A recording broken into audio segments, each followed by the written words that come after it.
네, 안녕하세요. 교구 디렉터 전성국 목사입니다. 오늘도 역시 사랑방 나눔지와 가이드 영상으로 찾아뵙습니다.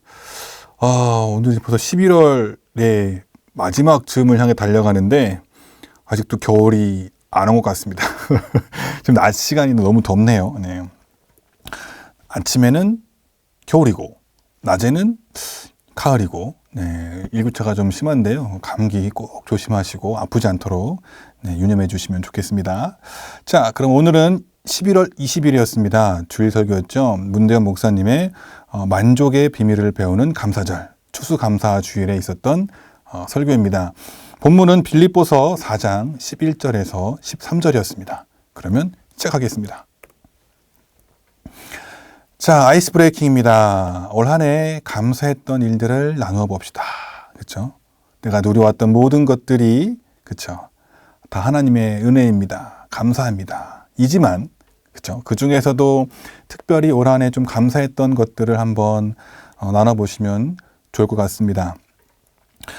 저 같은 경우는 또 교구 디렉터로 또 1년을 또 잘 보낼 수 있어서 너무 감사했고요.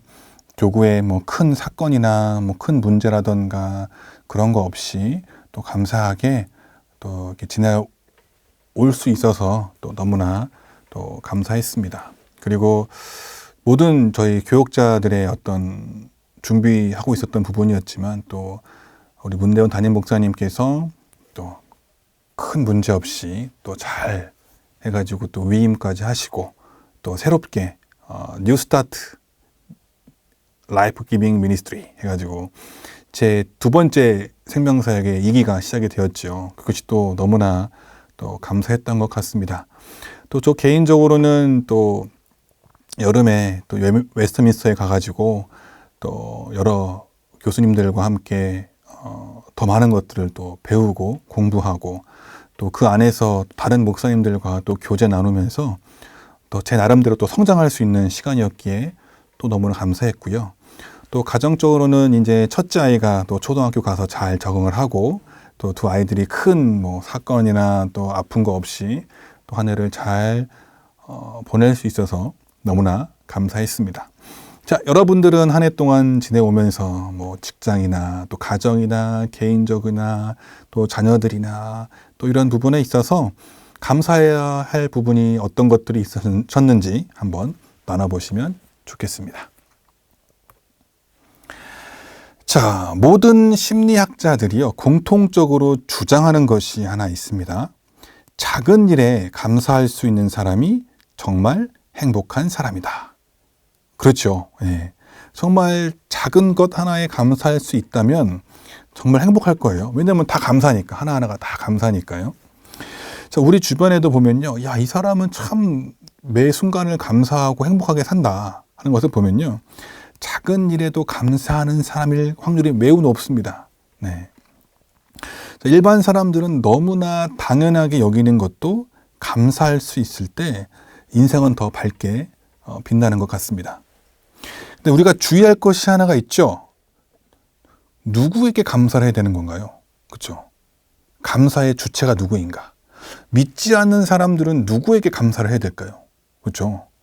하지만 저희는 하나님이라는 분명한 대상이 있습니다. 그분께서 모든 것을 주시기에 그분께 우리가 감사를 드리는 것이죠. 그런데 감사할 대상이 없다면 감사하면서 살 수가 없는 거예요. 그 감사가 허무하게 그냥 떠 있는 것뿐일 테니까요. 그렇기 때문에 하나님을 믿고요, 하나님을 인정하는 사람만이 감사하면서 살 수가 있는 것입니다. 그렇게 또한 감사한 것 같아요. 내가 감사할 수 있으니까요. 작은 일에 감사하는 사람이 정말 행복한 사람이라면요, 오직 하나님을 믿는 사람만이 그렇게 살 수가 있습니다. 일용할 양식을 주심도 감사, 나에게 이런 옷을 주심도 감사, 나에게 이런 햇빛과 공기와 마실 물을 주심에 감사, 다 감사니까요. 이것은 단순한 어떤 긍정의 힘을 얘기하는 것이 아니라 내게 능력 주시는 자 안에서 모든 것을 할 수 있다라고 하는 그런 상황 속에서 나오는 감사라는 사실을 우리가 기억했으면 좋겠습니다. 첫 번째 질문입니다. 하나님은 왜 우리에게 감사절을 지키라고 명령하셨을까요? 그렇죠? 감사가 없는 우리의 인생은 어떤 모습일까요? 그렇죠? 모든 것을 당연하게 여기며 감사할 줄 모르는 사람을 기쁘게 하는 것이 가능할까요? 입니다. 그러면서 이런 그림을 한번 찾아봤어요. 감사가 넘치는 사람은 콩 한쪽에도 은혜가 넘칩니다. 이 콩 하나를 주심에 감사. 근데 감사가 없는 사람은요, 막 산의 진미를 먹어도 배가 부르지가 않는 거죠. 감사가 없습니다. 늘 불평불만이죠. 감사가 없는 사람은 꿀을 입에 넣어도 막 써요. 근데 감사가 넘치는 사람은 쓸개를 입에 넣어도 단 것입니다. 감사는요, 우리가 하나님을 늘 인식하게 하는 것 같습니다. 내가 감사할 대상이 하나님이니까요. 그 하나님께 늘 감사와 영광을 돌리게 하기 위해서 우리에게 그 감사절을 하는 것 같습니다. 특별히 감사절을 또 지키는 이유는요, 그것이 또 한 번에 또 이게 우리에게 정확한, 이 날짜는 우리가 정말 그 모든 것을 지키는 날짜로서의 의미 부여가 할 수 있는 부분이잖아요. 우리가 매년 생일을 지키는 것처럼, 그날이 나에게 정말 의미 있는 날인 것처럼, 그 감사절을 딱 의미 있게 지냄으로 인해서 우리가 그 감사를 확인하고 부족한 점을 체크하고 또다시 또 감사를 할 수 있게 되는 그런 부분이 아닐까, 이렇게 생각을 하게 됩니다. 감사가 없는 우리 인생은요, 이렇게 슬픈 거예요. 꿀을 넣어도 확 쓰고요. 산의 진미를 먹어도 배부르지 않는 삶. 그런 삶을 원하시나요? 그러지 않잖아요. 그렇죠? 우리에게 감사가 넘치는 우리가 인생이 되었으면 좋겠습니다.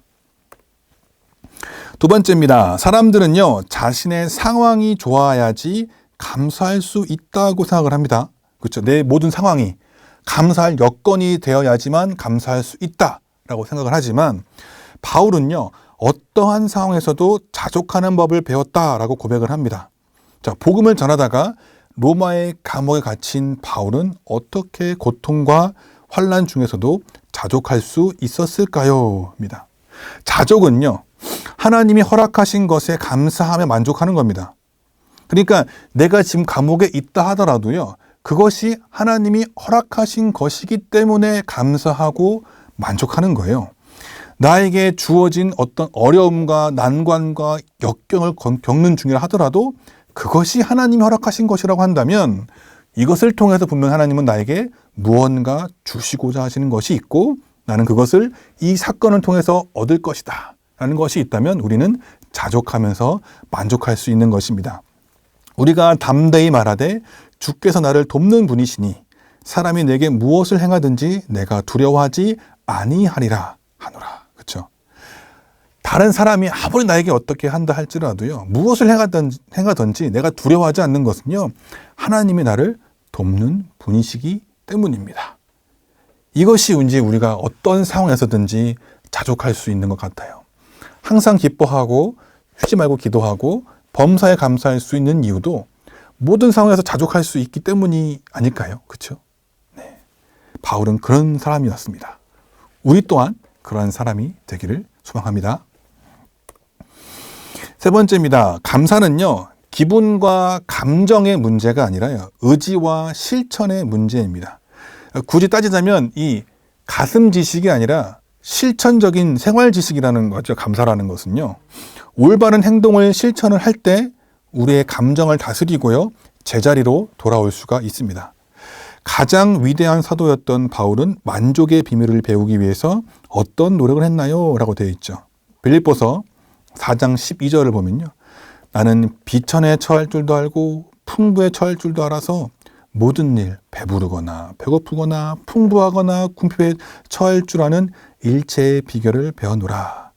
내게 능력 주시는 자 안에서 내가 모든 것을 할 수 있다. 그렇죠?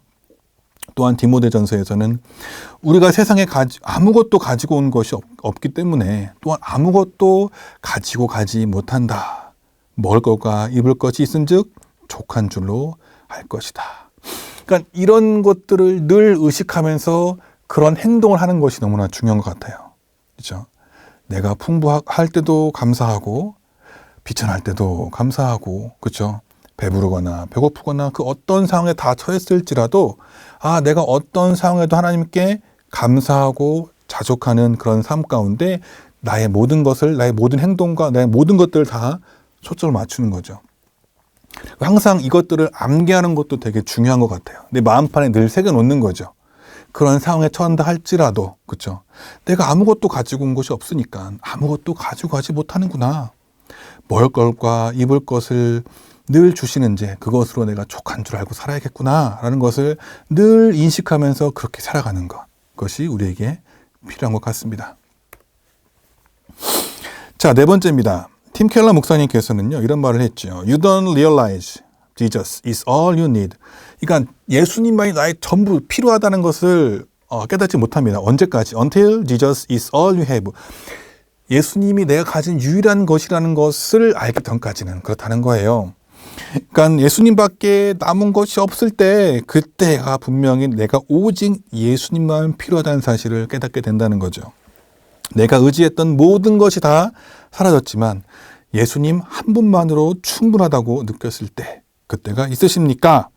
감사를 통해서 눈앞의 상황 너머에서 일하시는 하나님을 본 적이 있으십니까? 그렇죠? I can do all things. 나는 모든 것을 할 수 있습니다. Through Christ strengthens me. 나를 강하게 하시는 그 예수 그리스도를 통해서. 그렇죠? 언제 이런 것을 경험하셨습니까? 라고 질문을 하고 있는 것입니다. 저는 그랬던 것 같아요. 저도 이제 유학 시절에 보면 사실 유학 생활의 가장 어려운 부분 중에 하나가 경제적인 부분이거든요. 문대원 담임 목사님께서도 말씀하셨지만 정말 유학생에서 정말 부자들이 온 것이 아니라면, 그렇죠. 특히 신학생들은 다 가난한 상황에서 오다 보니까 그 하루 한 달 한 달 살아가는 것이 정말 만나처럼 하나님께서 딱 주시고 그 이상의 것이 무언가 생기면 안 돼요. 그러면 이제 해결할 수가 없는 상황이 되니까요.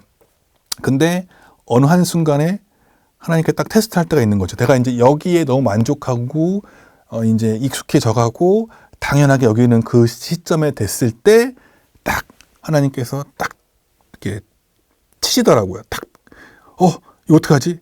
내 힘으로 해결할 수가 없는데? 그럴 때 이제 그때서야 다시 또 하나님 찾는 거예요. 이게 정말 이 사람이라는 것이 그 위기 상황에서는 늘 하나님은 붙들고 있고 막 간절하다가도 좀 편해지고 익숙해지고 괜찮아지면 좀 느슨해지는 그런 부분이 있잖아요.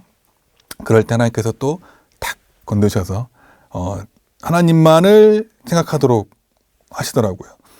저 같은 경우는 이제 미국 갔을 때 이제 갑자기 치아가 심하게 이제 아픈 상황이 됐거든요. 그래서 너무 아프다. 이거는 뭐 어떻게, 저는 원래도 다 치료를 한 상태였기 때문에 이 상황을 알거든요. 이 아픈 정도가 이거 좀 심각하네 하는 것을 딱 직감을 했는데, 그래서 이제 미국에 있는 치과들을 갔지만 너무 비싼 거예요. 다 이제 임플란트를 해야 됩니다. 뭐 한 5군데 갔는데 터무니없는 가격인 거죠. 미국에서의 치과 가격은 사실은 한국에서의 가격하고는 비교할 수가 없습니다. 도무지 이제 제 손으로 해결할 수 없는 그 비용이 나온 거예요. 근데 미국은 사실 뭐 제가 신용카드도 없으니까 할부도 안 되죠. 한 번에 그 돈을 내야 하는데 해결할 수가 없습니다. 그래서 그동안 편안하게 지내면서 감사했던 그 모든 것이 다 무너져 내려버리는 거죠. 그래서 이걸 어떡하지? 하는 그 순간에 하나님 붙잡고 기도하기 시작을 했고요. 하나님, 이 상황을 제가 어떻게 해결해야 될까요? 또 이게 또 임플란트는 한 번에 치료 끝나는 게 아니라 뭐 한국에 들어갔다가 치료하고 들어올 수 있는 상황도 아니잖아요.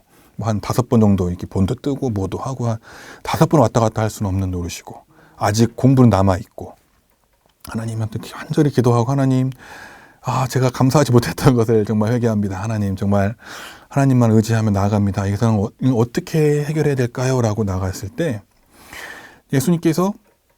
하나님께서 이제 깨닫게 사람을 만나게 하셨거든요. 정말 우연치 않게 만나게 하셨고, 그분께서 얘기를 듣더니 이러이러한 치과 의사분이 있다. 그런 목회자분들을 좀 도와주시고 이렇게 정성껏 해주시는 분이 있으니까 그분을 만나봐라 해가지고 찾아갔더니 그분께서 이제 또 이런 사정을 다 들으시더니 그러면 딱 재료비만 딱 받겠습니다.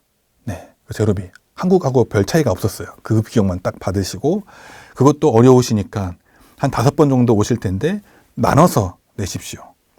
그리고 대신 조건은 이제 이런 사진을 찍어가지고 이제 이것을 어떻게 하는 그 과정들을 이제 찍어서, 이 선생님께서 이제 워낙 유명하셔가지고 다른 미국 치과 의사분들에게 이제 임플란트를 가르쳐 주시는 분이었거든요. 그래서 그 용도로만 좀 쓰겠습니다 하고 괜찮으시겠습니까? 저도 오케이 감사합니다 하고 그걸 잘 넘어갔던 기억이 있거든요.